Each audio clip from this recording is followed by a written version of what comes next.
Preview का एक ही function बना के ये तुम करके चेक करना, फिर मुझे बताना, ठीक है। अच्छा, ये बेसिकली हमारे पास ये स्टेट थी कि हमने एक लूप लगा के टेक्स्ट को मल्टीपल टाइम डिस्प्ले करवाया। अब अगर इसको मुझे लिस्ट में लेके जाना है तो बेसिकली, अच्छा मैं पहले एक लिस्ट क्रिएट कर लेता हूँ।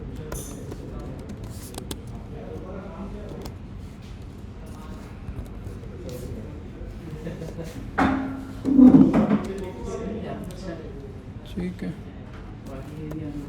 देन उसके बाद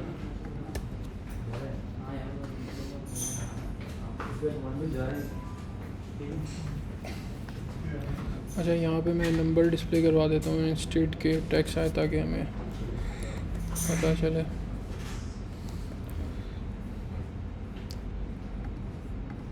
ठीक है, अच्छा अब इसको अगर मुझे ट्रांसफॉर्म करना है लिस्ट में तो मैं सिंपली क्या करूँगा, लेज़ी कॉलम यूज़ करता हूँ। लेज़ी कॉलम हमारे पास एक कंपोजेबल होता है। उसके बाद लेज़ी कॉलम के अंदर मेरे पास एक फंक्शन होता है आइटम्स का। जिस तरह से रिसाइकलर व्यू में हम आइटम डिफ़ाइन करते हैं ना एक सेपरेट व्यू होल्डर के थ्रू, इसी तरह से यहाँ पे एक फ़ंक्शन होता है हमारे पास आइटम्स का। उसके अंदर मैं अपना जो भी आइटम होगा, जैसे कि मेरे पास टैक्स है तो मैं वो पास करूँगा तो मल्टीपल टाइम्स मुझे डिस्प्ले करवा देगा। अच्छा, आइटम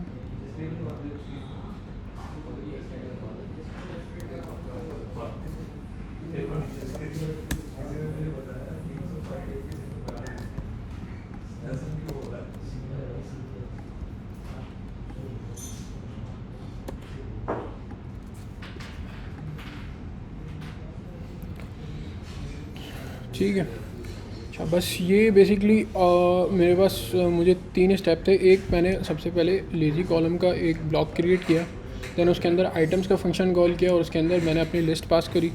दैन उसके बाद जो भी मेरा आइटम है, अभी लेट सपोज मेरे पास सिंपल टेक्स्ट है तो मैंने टेक्स्ट को कॉल किया और इसके अंदर जो लैम्डा पैरामीटर आ रहा था वो मैंने पास किया। तो ये बेसिकली मेरे पास एक लेज़ी लिस्ट क्रिएट हो गई। और अगर मैं इसको इंटरेक्टिव मोड पे आके चेक करूँ तो ये स्क्रॉल भी हो रही है। ठीक है, तो ये बेसिकली समझ लें कि रिसाइकलर व्यू जिस तरह से हम वहाँ पे यूज़ करते हैं एक्सएमएल के अंदर, तो हमारे पास उसकी रिप्लेसमेंट यहाँ पे लेज़ी कॉलम है। और इसके अंदर बेसिकली हमें सिंपली कुछ भी नहीं करना पड़ा, ये आइटम्स का मेथड कॉल करके हमें अपना आइटम पास करना पड़ा और लिस्ट पास करनी पड़ी। और वहाँ पे हमें अडॉप्टर क्रिएट करना पड़ता है, व्यू होल्डर क्रिएट करना पड़ता है, ये सारी चीज़ें करनी पड़ती हैं। ये इतना ईजी है यहाँ पे। अच्छा, और अगर मैं इसको लेज़ी कॉलम की जगह इसको लेज़ी रॉ कर दूँ, जो कि हम वहाँ पे जाके अगर हमें दिखाना हो तो हम वहाँ पे जाके ओरिएंटेशन चेंज करते हैं अपनी लिस्ट की, तो ये मेरे पास हॉरिजॉन्टली डिस्प्ले हो गई।